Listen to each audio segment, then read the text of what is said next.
Oh, they absolutely got a few things to work on, but this man hasn't. I mean, he's actually interviewing us, Darcy Wilmot. You'd be pretty happy with that win in the end. Yeah, of course. It's good that we got back on with the momentum after they came out strong in the third. And yeah, credit to the boys that we got the job done in the end. How are you going down back there? You look like you haven't missed a beat. You've been playing for a couple of years now, haven't missed a game. You look like you're slotted in beautifully. You must be very comfortable with your game at the moment. Yeah, of course, there's always room to improve, but I'm loving it down there. And the boys, the relationship that we've got down there in the system, it's unbelievable. And I have so much fun playing every week. And Kyle Lohman finally kicked a goal tonight. It's good to see his celebrations back. Yeah, it is. And I'm kicking myself out. I couldn't get to him. I was a bit stuffed a couple of times, but it's good that he got to mine. So, yeah. One stage he kicked a goal and he just headed off straight towards the crowd.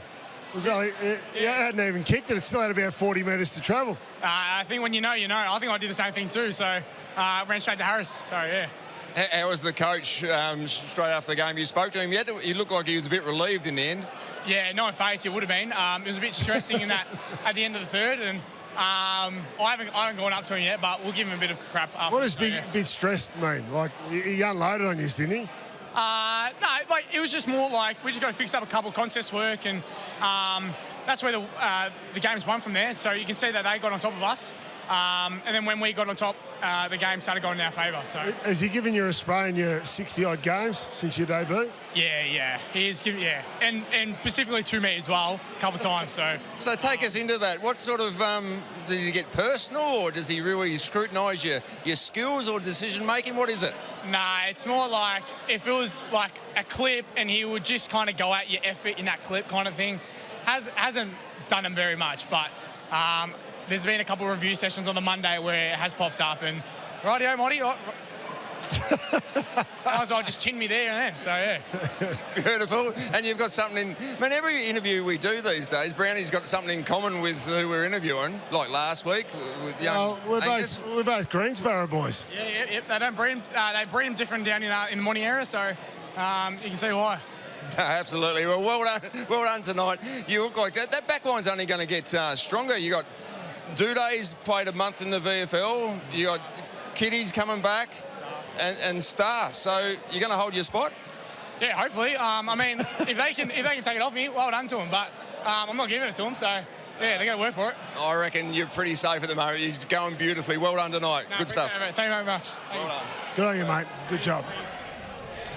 What a live wire he is. Never quite know what's going to happen when he's got the microphone near him. Joey will remember the night he was drafted. He provided plenty of entertainment for us. Yes, I think he forgot when one of the clubs were going to his house for a home visit. I don't think he realised that they were coming, and he might have slept in. But he's a character. But what about when he spoke about it? It's a good reminder too that Kadeen Coleman, Tom Duday, Starcevich, I mean, there's some talent still to come back into this side. I don't know if they just walk in. Kadeen Coleman might, but it's going to be tough. Let's head back to the winners' rooms. Brownie and Lynchy, who have you got? Thanks, Sarah. Will Ashcroft joins us now. Will, you'd be pretty relieved in the end there, but it was a solid win in the end. Yeah, it was. Yeah, it's all about pound the rock attitude in the process that we want to keep buying into, and we know it's not going to be perfect every week. We've had a couple of blips on the journey so far this year, so yeah, it's just important to stick clear to fat in the process and keep banking them if we can. You got a lot right in the first half. Probably wasn't truly reflected on the scoreboard. Did you feel that you handled the 5-day break very well? Yeah, I think so. I think what we do in the week is very similar week to week, and they manage the training loads and that sort of stuff to get us right to play. Obviously, it's always a little bit more difficult, but no, I think there was nothing we sort of did differently or could have looked back and done better from the 5 days prior. So, yeah, it's just about grinding those wins out, I think. Certainly started the game well, full of energy, though. Yeah, I think that was a focus for us. Wanted to come out and, haven't played unbelievably at the Gabba this year like we have in past years. So, I'm trying to bring that attitude a little bit and just want to get a fast start and keep binding that process early. What was the main message from Fags at three-quarter time? Just the contest, the defensive intent, our snap, just the basics, really, that we do when we play well and win, we do week in, week out. So, yeah, mainly in the contest, in the stoppage, and also aerial contests as well. So that's been the difference, hasn't it, really? When you dominate around contests, dominate around the midfield, and you really hunt the opposition, that's where you've stood out this year. Yeah, and that's something I say we pride ourselves on, and yeah, one of our key, especially as a midfield group, our key KPIs is that clearance hunt, that differential, and different things like that. So yeah, we want to do that every week, and it's a good indicator for us. We probably have a bit unfairly mark you guys against your grand final performance, which is probably the best Lions game for 20 years, realistically. But where do you think the team's at? You're sitting in the top 2, but we're all from the outside saying maybe you're just going. Where do you think you're at? Yeah, there's a lot of room for improvement. And I think that's all part of the AFL season. If you can keep winning and win ugly at times, that's all part of it. You're not going to play perfect footy every week. And I think at the start of the year, we were probably comparing some of our performances to the grand final all the time, and that's a bit of a trap, I think. So we've sort of steered away from that, and as I've said a few times out of the process, and then coming back to that, if we win well, if we win ugly, it's a win, and we keep pushing on. And what's tonight look like? You're very professional, even though you're in your 3rd year. What's tonight look like? A few beers with the boys? I'd say so, yeah. A few. We've got 3 days, I think, now, and a fair while to our next game. So have a bit of fun, and yeah, not too much so. What about these young blokes? You're a young bloke. Yeah. They kick a goal and they celebrate and go to the crowd and all that sort of stuff. Why don't you get into that sort of stuff? Probably don't get enough goals to do that, but I always speak to Kai and Charlie there. They'd love the celebrations, those two. So I'll try and tear one up for next week. Right. Do they practice those celebrations during the week, do they? It's definitely talked about. I wouldn't have thought we're not kicking any goals in training and celebrating. Kalachi does sometimes, his famous one, but I think, I'll try and pull out a few throughout the rest of the year. Right, well done tonight. Good win, and next week snag a goal. We want to see a celebration, right? Yeah, I've got to kick the goal first, but we'll see. Thanks, Good on you, mate. Good work. Well done. Leave him alone, boys. I think Will Ashcroft's doing all right at this point in his career. Norm Smith medalist and, of course, a premiership star. We're going to head into the newsroom now with John Ralph. Brisbane's really confident that Kadeen Coleman and Oscar McInerney will be back for that huge clash against Adelaide at Adelaide Oval next Friday night. Coleman coming off that knee soreness, McInerney with a back and also with a shoulder injury there.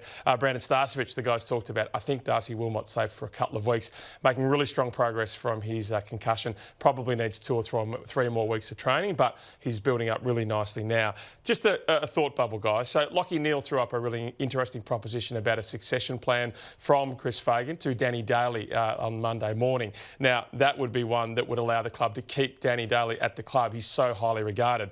So Daly's not interested in that in any way. He would want to win a coaching job on his own merit, whether it's at Brisbane when Fags leaves or somewhere else. But more to the point, the Lions will try to find a way to keep Fagan past 2027. I think the thought bubble is, do we allow him not to take training for a lot of the sessions? Do we allow him to delegate much more but still be at this football club as an EPL-style manager, in control of the big decisions, but again, just allowing others to do more? Guys, are we mature about that? We've worked out some of the succession plans there, but he's very much a spring chicken at 63.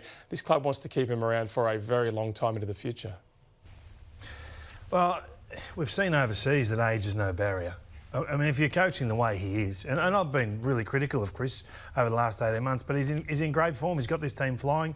They've won a flag. You want to keep things stable as you can, so I can understand the theory behind it. But in the end, it'll be Chris's decision as to whether he stays or goes. Can't see any rush why they need to get rid of him soon. I mean, he's still coaching well. You can see the connection with the playing group. They love him. Yeah, he's got plenty of years left if he still wants to keep going. Is a succession plan going to become the norm, do you think? I don't think so. They're dangerous. Yeah, they are. We're not seeing many examples of ones that are working. Would you rather just... I just think it's fraught with danger when you're making decisions ahead of time and saying this is what we're going to do in 18 months' time, because a lot can change. Yep. How many succession plans have been really awesome compared to the ones that haven't quite worked? I mean, the best ones are the ones you don't know about. Yep. I think that the Ruse to Longmire was terrific. The ones that are broadcast, I think, they create a tension that you don't need. It's also difficult if you're talking about keeping the coach at the club in another role.